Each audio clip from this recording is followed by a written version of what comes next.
All right, Stephen, the Warriors closed the Summer League with a 3-2 record after a big win over the Phoenix Suns this afternoon at Cox Pavilion.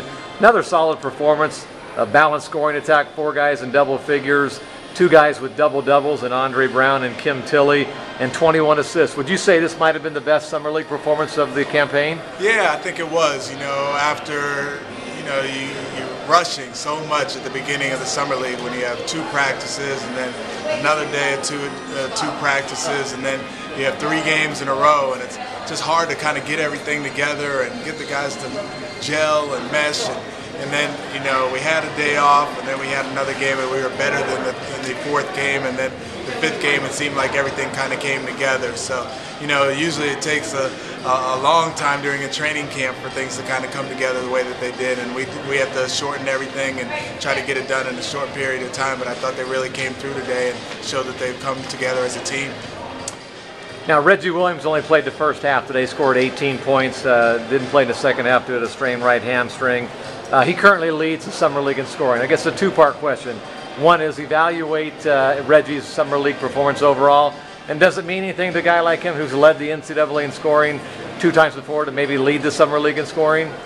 Well, to your first question, I think Reggie was great. I think he did a lot of different things. He handled the ball, he passed the ball, and he really was striving to defend, and that's what we really wanted to see from him.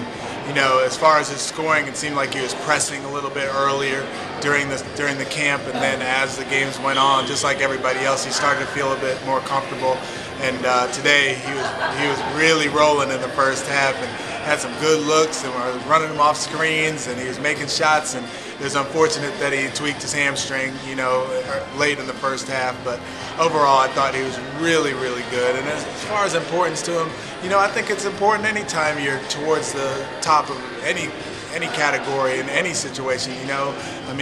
Especially for someone as driven as Reggie, for him to be, one of the top scorers in the Summer League was really big for him. And that's something that he can carry on later this summer and hang his hat on a little bit. And then, any ounce of confidence that you can have going towards the summer and then into training camp and into next season is good for him. So, I was really proud of the way he played on both ends of the floor, and hopefully he just carries it on to when we're working later this summer and then into training camp next season. And for Warrior fans back home, there will be a nice feature story on ESPN.com tomorrow morning on the Daily Dime on Reggie Williams and the Summer League that he's had.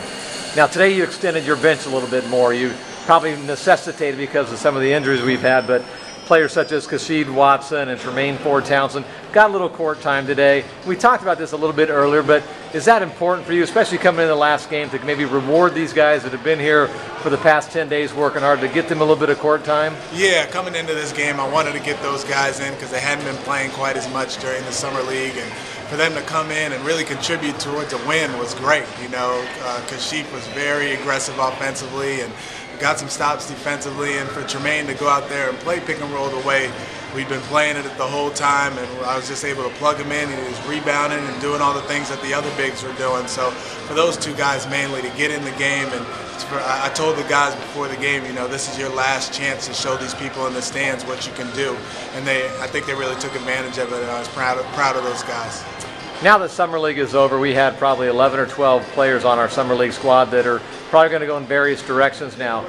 Do you as a coach keep in touch with any of these guys? And I don't mean necessarily over the next week or 2, but 5 months from now, picking up a phone to see how someone's doing or where they might be playing next season? It's funny because usually I keep in touch with them through somebody. One of their friends will come up to me at a game and tell me how they're doing overseas or how they've been doing in the D-League. And then, during my time on the computer, I'll check out the European stats or, the D-League stats, and just, keep a tab on the guys and make sure that they're hopefully carrying on what they did in the Summer League, and hopefully they have some success in whatever they're doing. And then, the guys who have a possibility or a chance to come back, it's easier to kind of coach them and deal with them after this Summer League experience. They trust you, you trust them, so it just makes it easier all the way around.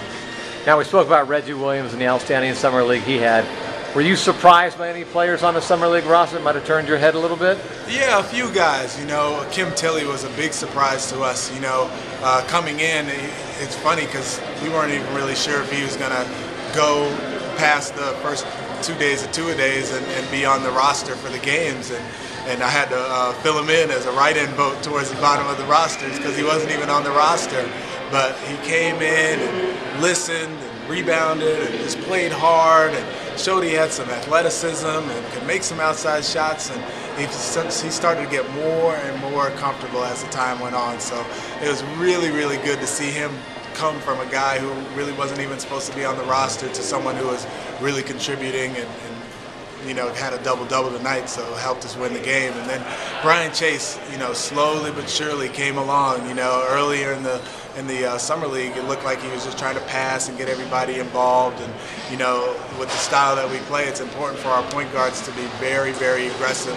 And I thought, you know, last game when he made the big shot to basically win the game for us, a big three, and then tonight he had 20 points for us and controlled the show. And you know, when Reggie went out, he was the one who was able to score and do a lot of different things for us on the floor. So those two guys in particular were really, I was really happy for those guys because they came in and weren't necessarily guys who were right at the top of our roster, but towards the end they really showed that they could play. And in ending here, obviously we finished with a 3-2 Summer League record. And I mentioned earlier this is the second time you've been in charge of the Summer League team. What was this experience like for you over the past 10 days? It was a great experience. I was really, really, you know, happy to get the chance to do it. And like you said, I've done it before, but never for the Warriors. So, you know, all the things that I've learned from Nelly and all the things that I've learned from Keith Smart and, you know, just being around the Warriors and having a chance to, you know, expand myself and grow and learn and be in this situation was great for me. So I was really happy to do it and, you know, to come out with a 3-2 record. Although I think we might have been able to go 4-1, but 3-2, we'll take it and carry that on hopefully the next season.